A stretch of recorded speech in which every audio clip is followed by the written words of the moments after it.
What's your leadership pipeline looking like? Well, in this episode, I share how to build your leadership pipeline. Welcome to Business Leaders Coach, where we educate, enable, equip, and empower you to become the best leader that you can be. My name is Charan, founder of Business Leaders Coach, and we work with CEOs and leadership teams that are moving from startup to scale up. And on this podcast, I bring you practical steps that you can apply in your leadership today. We draw wisdom from some of the best business books, bring on guests, entrepreneurs, and business book authors as well.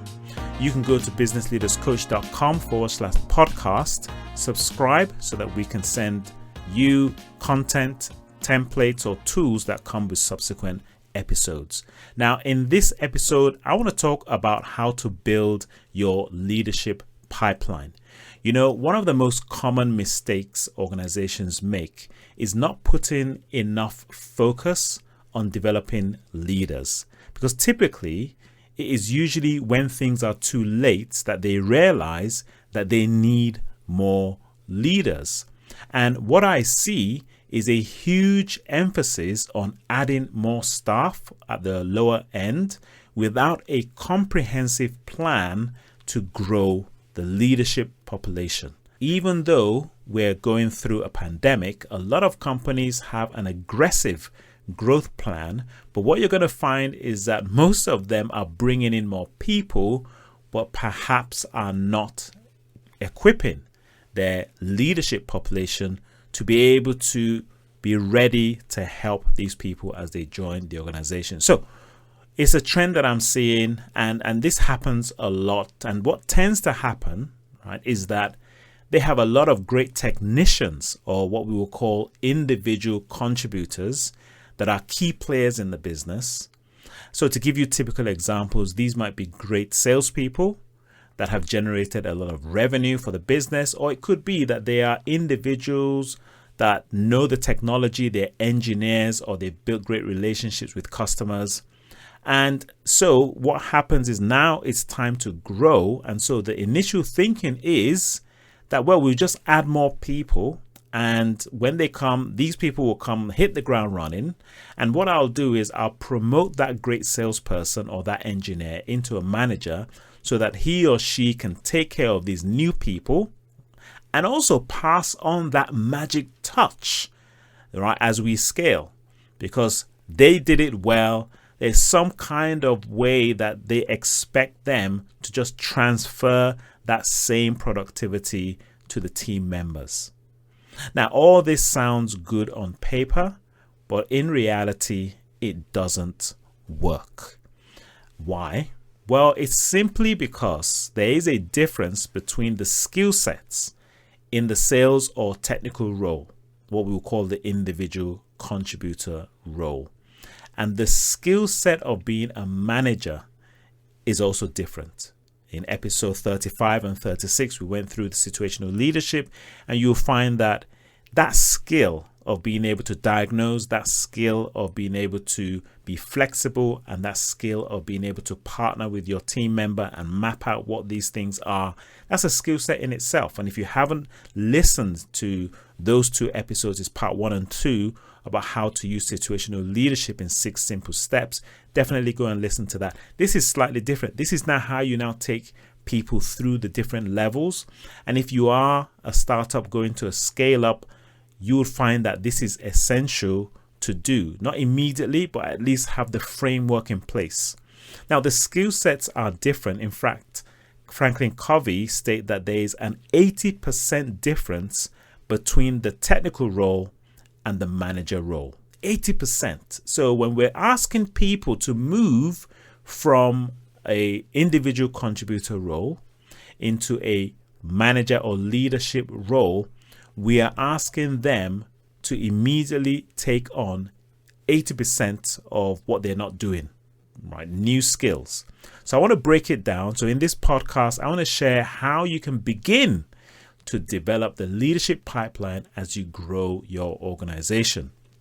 Now, as a reference, if you really want to take this seriously, if you are growing a company that is going to become a Fortune 500 company, then you might want to read the book, The Leadership Pipeline. It's a book by Charan, Steve Drotter, and Jim Noel, as they go through 6 transition levels that an individual contributor needs to go through to become an enterprise leader or a CEO of a huge company. Now, personally, I don't think that many companies want to have too many hierarchical levels, as it does lead to a lot of bureaucracy, right? But so I'm going to go through 5 levels, because a typical startup might end up with 3, 4, or 5 levels. So at some point, you got to look at this situation from your own perspective. Once we get to level 3, you find out that level 3, 4, and 5 can actually be one level, depending on how small or how big the company is. But I am going to walk you through, and this is focusing on the leadership skills, the leadership competency that you need to know, right? If you're going to build this organization out, and it's going to be exponential transformation of knowledge and skills. So let me take you through each level. So level 1 is the individual contributor. Level 2 is what I'm going to simply call leading others. Level 3 is leading leaders. Level 4 is leading the function, while level 5 is leading the organization. And the best way to look at this, for me to simplify it, is that in order for us to be able to make the mindset shift, there are at least 3 specific areas where when you transition from one level to the next, that you have to be aware of. The 3 areas, number 1, there's 4, but I'm going to highlight 3. The 4th one I'll mention, but I'm not going to really focus on it. But the first thing is the results, right? So there will have to be a shift in how you define your key results based on the level you're now at. And I'm going to go through them in a simplified way. And I will also have the template that you'll be able to download. So then the second thing, so the first one are the key results. The second will be the allocation of time. The allocation of time will simply be, because of these results are now shifted, where you now spend your time, how you spend your time should also follow through, because of the kind of results you want to get from this role, this level. And then the third area is then the work value. So the work value is where you now place emphasis on, it's where you're now placing, you now value this over that. And if I was to pause here, I would say that this demonstrates when you have understood the mindset shift. In fact, we can simply follow you for a week and see how you spend your time. That would tell us you understand, you've made the shift, right? And then the 4th will be then the skills that are needed at this new level. And we don't have enough time to be able to go through that. And so I'm just going to focus on the results, the time, and the work value. So let me just give you a breakdown of this in a very simple way. There's a lot more behind it, but it begins to help you understand, are we preparing our leadership population for these shifts? Okay, so let's start off with the individual contributor, which we're calling level 1. So level 1 could be the technician, level 1 could be the salesperson, level 1 can be the engineer, it could be the accountant. It doesn't matter which department, it's the person who is doing the work. Now, the key results in this case is their own individual effort. This is where the performance review is asking, what did you do? So if you're a salesperson, we want to know, did you bring in the sales? If you're the accountant, did you do the books? Did you do those things that were necessary for you to do, right? And so obviously it follows that if we're thinking about the time allocated, you need to allocate time for your work, do what you've been hired to do and produce results based on that. So the working value will be to, obviously, you do have to value your own time in order to do that. And most of the times you're also part of a team. So helping and collaborating with others will be something that will be required of you at this role. And if I was to mention anything about the skills, what you are expected is to grow in your competency on that level. Okay, so that's you as an individual contributor. And many of us start there, right? So we start there. Now we're going to start talking about adopting the leadership habits and the leadership behaviors that's going to help you move forward. So the next level, which is level 2, is leading others. And this is where the mindset shift begins to happen. How we define how you get results. So now you get results through others. So if you are leading others, then the expectation is that through your team is how we're going to redefine your success. If your team is doing well, then you are doing well. And this is partly the reason why you see that when sports teams aren't doing well, they fire the manager. You're expected to get results through others. So what would this then demonstrate when it comes to time allocation? And this is the part that I see when people either get it or not. And I've been training and coaching many managers and leaders, and even just at this level. And you could imagine, even when it comes to a small business, a CEO of a business, sometimes they don't want to let go. But I'm going to mention here the one thing that you can look for when it comes to time. You need to now allocate time to help develop those others. And in addition to that, it will involve sharing the vision and purpose of the organization and how it relates to the team and the individuals of that team. That's part of your role. So on the leadership side, and then there'll be many other things that you'll be required to do. I am just honing in on this leadership attribute.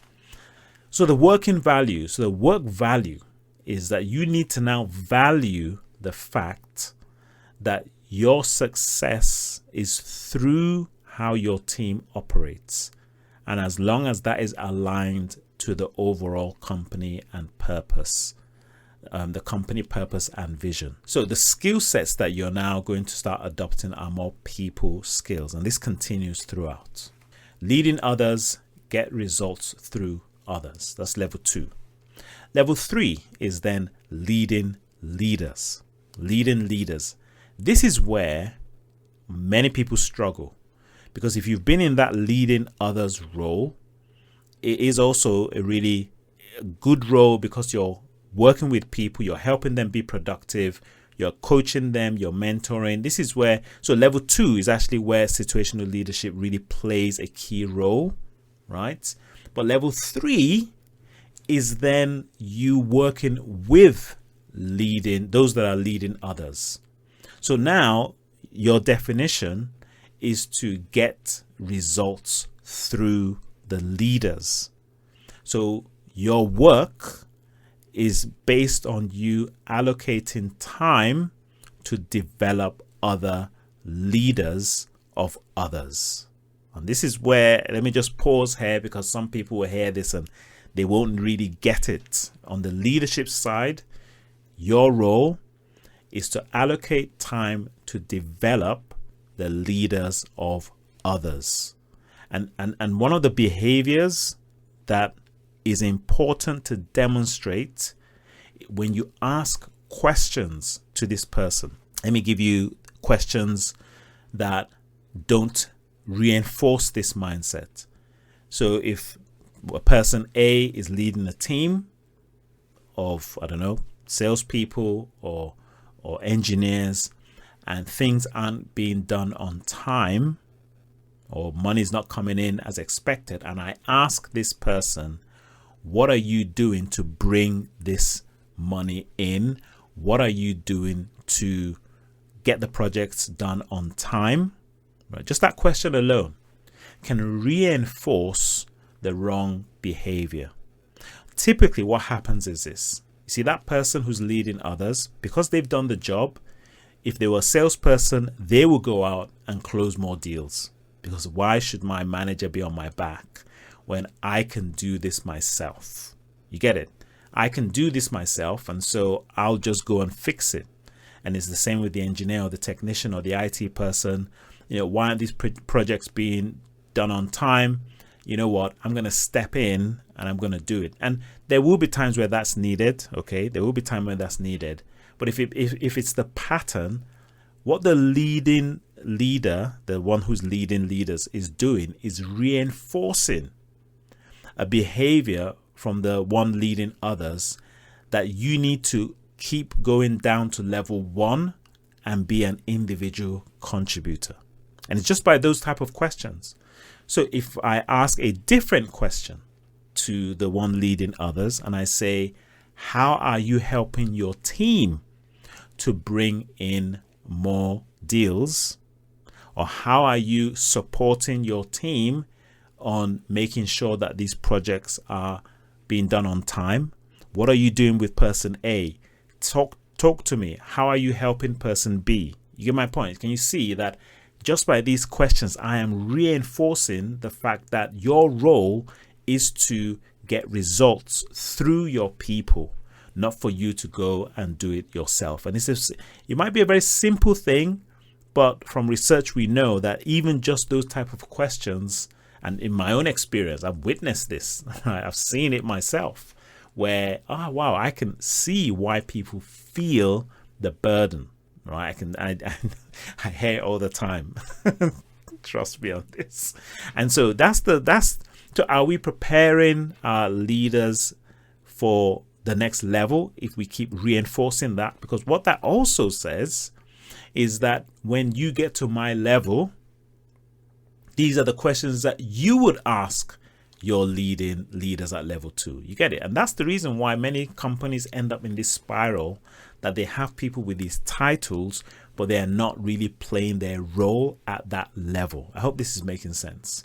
So the shift in level 3 is to now value the fact that your success is through how your leaders are able to build productive teams. All right, that you want your leaders to be able to get results through their teams and support and encourage and coach and train and mentor and do all those things.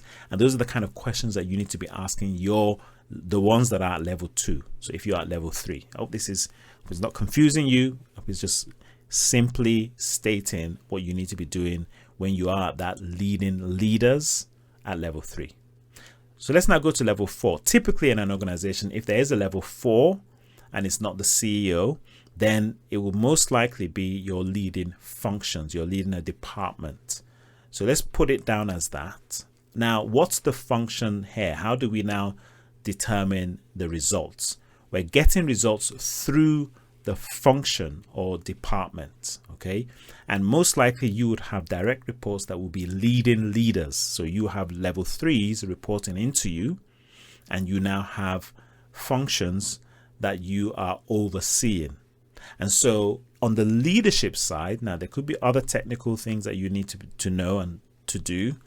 But one of the things that is important still is to allocate time to develop your leaders of leaders, to really focus on helping them with all the things that I just mentioned. If somebody just came into that role from a level 2, for instance, you can see that shift in question is a key behavior shift, and helping them to spend time with their leaders and helping them to support them in doing that. So that's part of your role at this functional level. So you need to now value the fact that your success is through how your leaders of leaders are able to execute on your strategy for the function. And that's another area that you now need to start thinking about.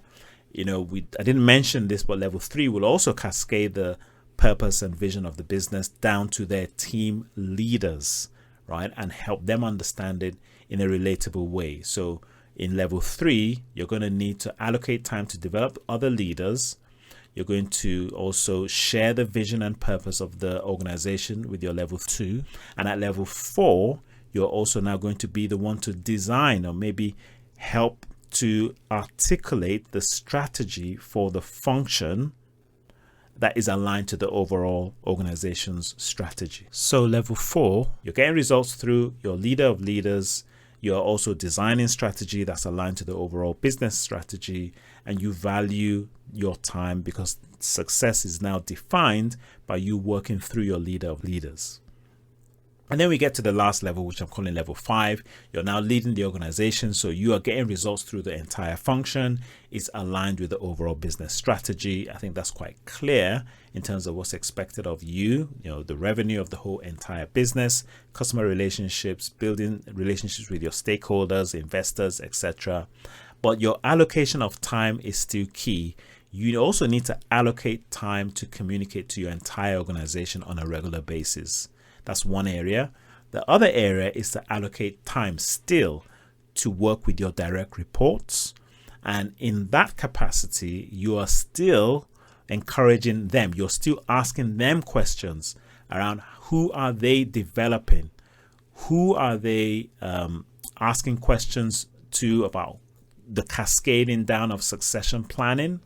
Things like that. You need to ask questions around how your direct reports are developing their teams and their leader of leaders. And that's how this leadership pipeline thing keeps cascading down. And even you need to have somebody in mind who perhaps can replace you. You get my point? So that there is a leadership pipeline in place. And if it's not focused on, if the question isn't happening or isn't being asked, nobody's focusing on it. So there are lots of other things that you need to do. You need to set direction for the company. All this is determining the company culture. All these things are helping you to share where the business is going. But when it comes to the leadership part of it, asking this question is really important. So there you have it. You've got the 5 levels of leadership, right? And now we're talking about how to build this leadership pipeline, and it's by defining the key results at each level. So if we're going to simplify this, we would say if you're an individual contributor, you focus on your own results. But the moment you step up to level 2, it always begins to shift. So you are redefining success at level 2 because you're getting your key results through others. And when you're at level 3, you're getting your key results through your leaders. And when you're at level 4, you're getting your key results through your function or your department. And when you're at level 5, which could be the CEO, you're getting your results through the entire organization. And more important, this has to show up by how you allocate your time. So if you were to really understand if this is happening, we will be able to see that once you are at level 2, which is that you're leading others, you're allocating time to spend with your team members. If you're at level 3, you're allocating time to spend with your leaders, your direct reports, who are first line leaders. If you are level 4, you are allocating time to spend with your leader of leaders. And if you are at level 5, you're allocating time to spend with your functional leaders. That could be in a slightly different capacity to talk about strategy, to talk about the overall plan, not necessarily always about you developing them, but definitely keeping them on their toes that they are developing those at the level below them.